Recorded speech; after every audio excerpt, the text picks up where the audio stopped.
이태원 참사와 관련해 수사를 진행하는 경찰청 특별수사본부가 김광호 서울경찰청장 등을 다시 불러 조사하고 있습니다. 하지만 그동안 수사력을 집중해온 이임재 전 용산경찰서장 등의 신병 확보에 실패하면서 특수본 수사는 어느 정도 제동이 불가피해 보입니다. 취재기자 연결합니다. 윤성훈 기자. 네, 사회일부입니다. 네, 김광호 서울청장의 소환 조사는 언제부터 진행되고 있습니까?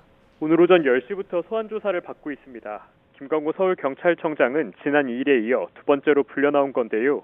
지금까지 소환된 인사 가운데 가장 고위급인 김서울 청장은 특수본에 출석하면서 성실하게 조사에 임하겠다고 밝혔습니다. 직접 들어보시겠습니다. 두 번째 소환이라기보다 1차 수사에서 시간 제약 때문에 미처 다하지 못한 수사를 받기 위해서 오늘 출석했습니다.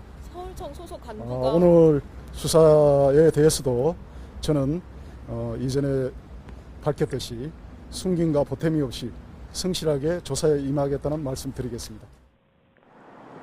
참사 당시 김 청장은 헬로윈 기간에 기동대 투입을 타진했지만 담당 부서에서 투입이 어렵다고 답하자 별다른 조치를 취하지 않는 등 사전 대응을 부실하게 한 혐의를 받습니다.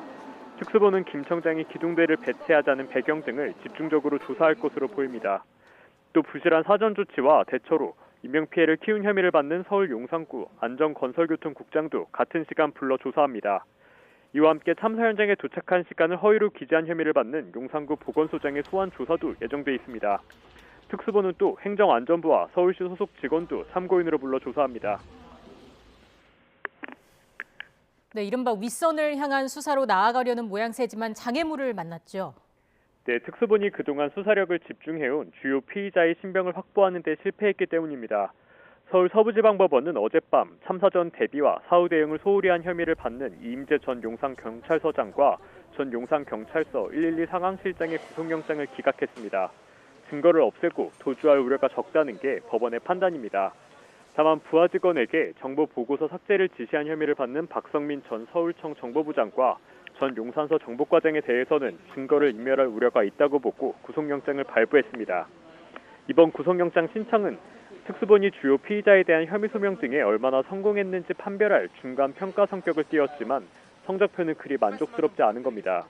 때문에 특수본은 수사 전략을 다시 짜야 할 것으로 보입니다. 당장 이임재 전 서장에 대한 구속영장을 다시 신청할지부터 혐의를 어떻게 소명하고 구속 필요성은 어떻게 입증할지 검토해야 합니다. 이 전 서장의 신병을 확보해 더 윗선으로 수사를 뻗어나가려던 계획에도 차질이 불가피해 보입니다. 사실상 제동이 걸린 특수본은 앞으로 피의자 혐의 소명은 물론 구속 필요성도 꼼꼼히 입증해야 하는 과제를 안게 됐습니다. 지금까지 사회일부에서 전해드렸습니다.